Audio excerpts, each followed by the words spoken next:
Alright, so welcome back to my channel, everyone. Today, what I want to do is I want to go over this Facebook post that that came on my timeline. Yes, we can address the elephant in the room. I still use Facebook. No, I'm not that old. I'm only in my early 20s. But anyways, this Facebook post, it's about transgender women competing against biological women. And as you can see right here, the opening slide is trans girls competing is not unfair. Okay, then.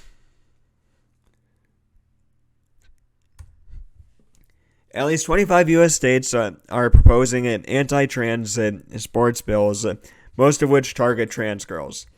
Even folks who claim they are not transphobic and support trans people take issue when a trans girl wants to compete with other girls. This is often bigotry and masked as caring about fairness. So let's break this down. Before we begin, I want to I want to ask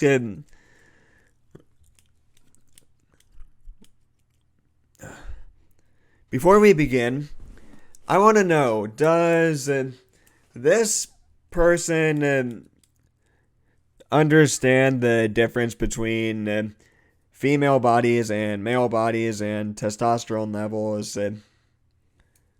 and like how people are affected by this stuff? So let's go over this. It's not transphobic to care. It's about fairness. Trans women are biological males and shouldn't compete with women. We'll start with the language. We'll start with language. If you claim you're not transphobic, then you will use the most respectful terminology and call trans women what they are: women. Calling them biological males is not only potentially inaccurate — biological sex is not that simple — but also transphobic. If you need to differentiate trans and cis women, say that. Trans and cis women. If you need to talk about folks with higher levels of testosterone, say that. If you need to talk about reproductive biology, say that. Okay, I'm sensing a little bit of a contradiction here. So, on the one hand, you're saying we should not be categorizing different types of women. But then you go on to categorize different types of women. I mean, how is saying someone's a biological male different than saying they're a trans woman? I mean, the only thing that's different is what you're comfortable with. That's it. Now, it would not be inaccurate to say that I'm a biological male. I am a biological male. I am a biological man. Like, it would be inaccurate to say that, it wouldn't necessarily be inaccurate to say that I'm cis. It's not my personal preferred way to refer to myself. I'm just a man. If you're a trans woman and you want to be called a woman, okay, that's fine. But it would also be inaccurate to say that you're not a biological man if you transition from being a man to being a woman.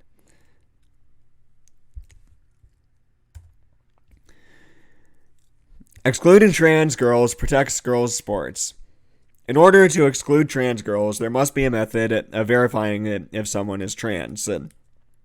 Usually this is done through genital exams, hormone evaluation, and or genetic testing. So, Hormone evaluation could also be like drug testing, or it could also be conducted in a way that drug testing is conducted, or it would be similar to drug testing is what I'm trying to say. Most bills propose an accusation-based testing, and when someone is accused of being trans, they are subject to testing. This not only demonizes and weaponizes transness, but it also endangers all girls and women. That is, any girl accused of being transgender can be checked. Not only is this incredibly invasive, genital exams are wholly unnecessary.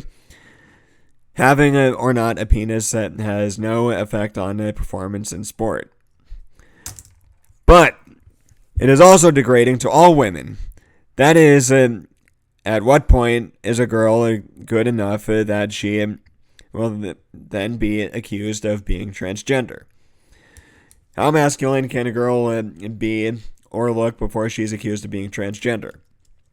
The proposed gender verification not only systematically enforces the policing of all women's bodies, but also does so through demonizing and weaponizing transness. So,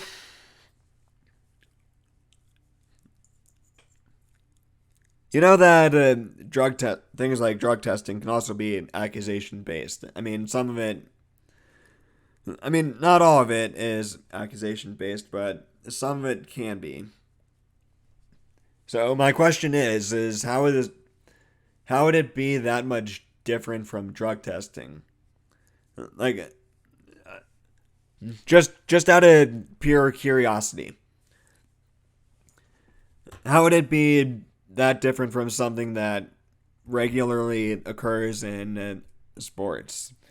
Well, it regularly occurs in professional and collegiate sports, and not so much high school, but how would it be different from that is just what I want to know. Trans women have higher levels of testosterone, so it's unfair. At non-elite levels, it does not matter. We're talking about children who just want to kick a ball around with their friends. Most athletes are not Olympians, national team members, or even going to compete in regional level meets. These are just kids playing sports with friends, and in all elite level sports, such as those governed by the NCAA or International Olympic Committee, testosterone levels must be regulated for trans women to compete in women's sports. But going through testosterone-driven puberty still makes them taller, even if they're on hormone blockers. We're going to get to that on the next slide. But my question is what if a girl is going for a collegiate, or what if a girl is going for a collegiate scholarship in, say, track and field, and then they get obliterated by a transgender woman, and the transgender gets the scholarship. Like, you're gonna say that was a fair race? You're gonna sit here and tell me that was completely fair? If you're gonna tell me that, then you might as well call me Mickey Mouse, because that is definitely not my idea of a fair competition. And something's got to be done about that. Now, let's get to the next slide. But even if testosterone levels are regulated, transgender women go through testosterone-driven puberty, so they are taller and bigger. First, many trans girls take puberty and hormone blockers and therefore never experience testosterone-driven puberty, and this argument is null. But what about those who have? Let's talk about a 6'3" cisgender woman who plays basketball. People will say, dang, she is made for basketball. Now let's say there's a 6-foot trans woman. People often immediately say that's unfair. The reality is these accusations are often transphobic, sexist, and misogynist. Transgender women's expression is often accused of being too masculine or manly, and a lot of time racist. Many of the trans women who have been attacked are black and brown trans women, which is no coincidence. This is a repeated shaming and policing of black and brown women's bodies in sports, and that is not new. Think of Serena Williams and many other black women whose bodies have repeatedly policed in sport, have been repeatedly policed in sport. Okay, so as for the 6'3" cisgender woman, that there's something called a genetic anomaly, where someone is, or there are genetic anomalies, there are diseases that will that will make people taller, bigger than normal, and so we're gonna need more information about that. Maybe not necessarily need, but would this or would her height come from something like that? Is what I'm trying to say. If so, then that's perfectly fine. There is not much you can do about genetic anomalies. Now, as for the trans woman, well, that one, there's a lot more to unpack with that one, because there have been women, transgender women, who were males, went through puberty as males, and then transitioned to women's sports and completely destroyed all women's world records in that sport. And no cisgender woman will likely ever come anywhere close to those records unless they take immense amounts of steroids. So I'm not saying that's going to happen with all transgender women, but you're more likely to have situations like that than you are with say the possible genetic anomaly of the 6'3" cisgender woman. And now I want to get to how this stuff is racist. How is it racist? We're talking about just transgender women, not talking about their race. So that is fallacious thinking. It is a fallacious argument because you're introducing aspects that have, you're just adding aspects that have not been introduced up until this point, and bear very, very little impact on the situation. So, not sure what this has to do with the argument, especially since something else I'd like to point out is Leah Thomas, the most recent transgender athlete that has the world on fire right now, is pretty white. Is a white woman.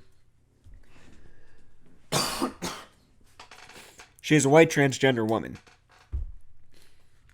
So, and people are policing her body.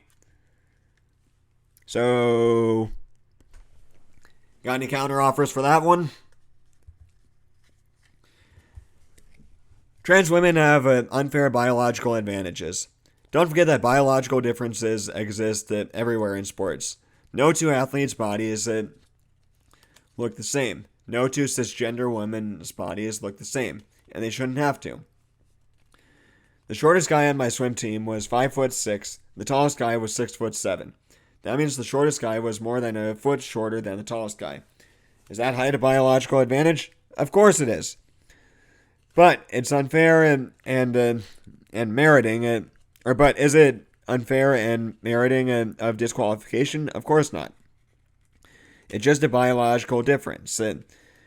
It's also worth noting that the guy that was 5'6" was one of the fastest swimmers we had, and captained his senior year.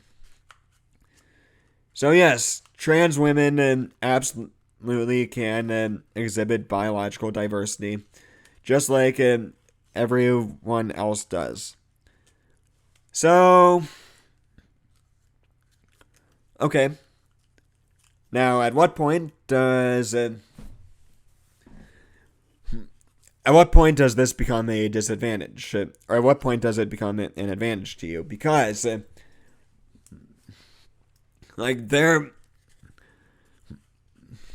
have been, or as I've stated earlier, there have been transgender women who have transitioned into women's sports and destroyed a whole bunch of records set by biological women.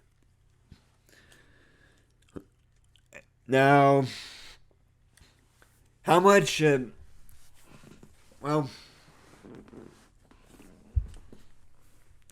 as for this, there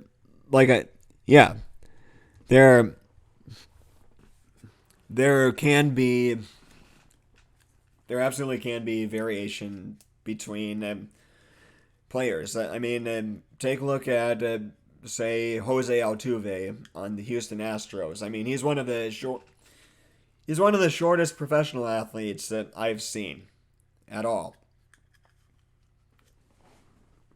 And take a look at pretty much any of his teammates.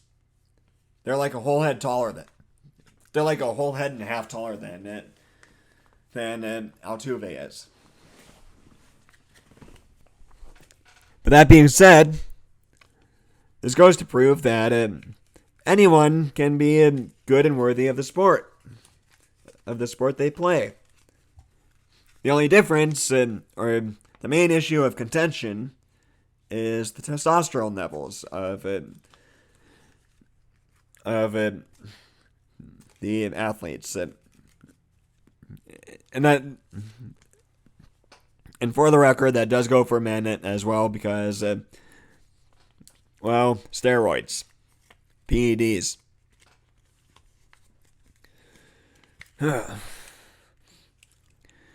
I'm not transphobic. I just care about race. I just care about fairness. I'm not transphobic. I just care about fairness.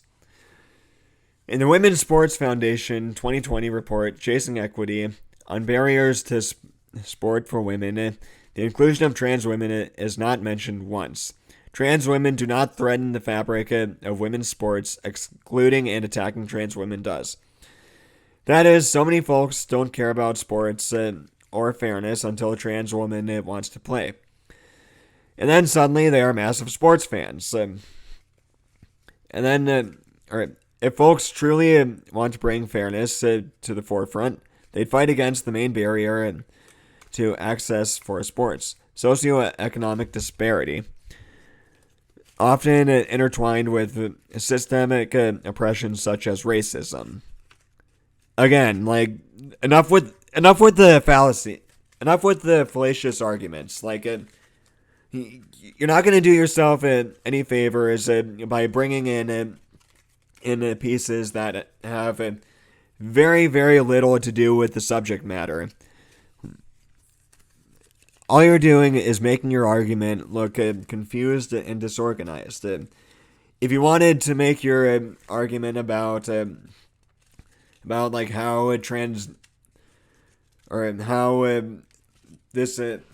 how excluding trans women is racist, or how it's impacted by a socioeconomic disparity, then make your post about that. But just adding it onto this post where it's talking about the biology of women, and then you bring in race and stuff, your post would have looked that much better if you have just cut all this out, or if you cut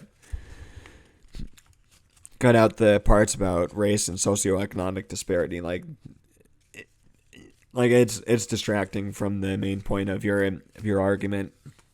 So, all right. So that was this Facebook post that I came across. I just thought I'd share it with you guys. Hear your thoughts and opinions about it. I know the Leah Thomas issue is, or the Leah Thomas debate is still running rampant here in America. So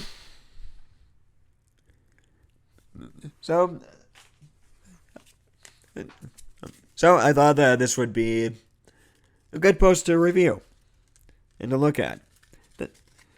Alright, now, thank you all so much for watching. If you liked it, leave a like, leave a comment, subscribe, share this video, share all my videos. If you guys like sports, I have a sports talk show podcast that I do with my friend Ty on Fridays. And we usually post weekly, but we're not posting this week. And we'll be back next week. That channel's linked down below. Subscribe over there as well. And I'll catch you all next time. Bye.